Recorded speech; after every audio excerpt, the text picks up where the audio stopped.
Ravi de vous retrouver en cette mi-journée à l'heure de Paris Direct. Nous sommes ensemble jusqu'à 15 heures non-stop. Voici tout de suite pour commencer les principaux titres du jour. Comment faire plus et mieux sur l'Ukraine?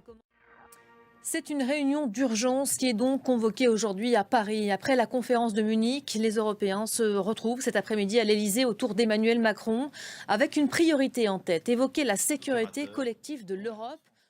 Et sachez que quelques heures avant la rencontre, le Royaume-Uni et la Suède se sont d'ailleurs dit prêts à envoyer des soldats en Ukraine au nom de la sécurité européenne. On va aller plus loin avec vous, Bruno Darro. Bonjour Bruno. Bonjour Elisabeth. Commençons par parler des Européens qui se retrouvent donc cet après-midi à l'Elysée. Ils sont aujourd'hui comme un carrefour stratégique. Certains parlent même de point de bascule qu'il ne faudrait pas louper. L'idée de ce rendez-vous, c'est quoi? Tenter de créer un sursaut en tranchant enfin sur des sujets très anciens comme l'Europe de la défense. Ouais, d'abord l'objet de cette réunion qui a été. Voilà, sur la défense, donc beaucoup de points cruciaux à aborder cet après-midi. Les Européens qui ont beau tenter de rassurer en déclarant que ce genre de rendez-vous n'a rien d'inquiétant, que c'est d'usage de parler de l'Ukraine. Il a quand même lieu à la veille de pourparlers directs entre Russes et Américains. Vous venez de rappeler le contexte. Trump a annoncé qu'il rencontrerait Vladimir Poutine en Arabie Saoudite et Marco Rubio, donc, qui procède à sa tournée au Moyen-Orient. Bruno, on sent bien quand même ce sentiment d'urgence, cette notion d'urgence auprès des Européens. Il y a une concomitance aussi entre ces deux rendez-vous. On se réunit à la veille Oui. du big date, du big deal presque. On a le sentiment Alors, que oui, beaucoup de choses vont se faire et que les Européens, pour l'instant, oui, c'est ça, ne sont pas conviés. ne sont pas là.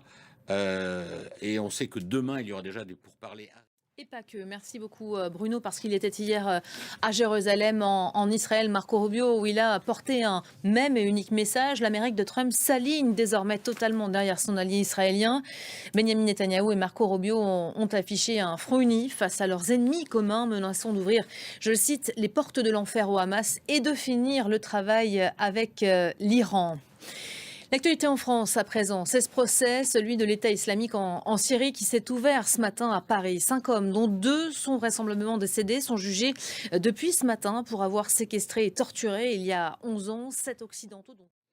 Et on va aller retrouver tout de suite notre envoyé spécial à la cour, Marie Schuster. Bonjour Marie, le procès qui s'est donc ouvert ce matin avec une prise de parole dès l'ouverture. Mehdi Nemmouche a de nouveau réfuté être le geôlier des otages dont certains sont présents aujourd'hui.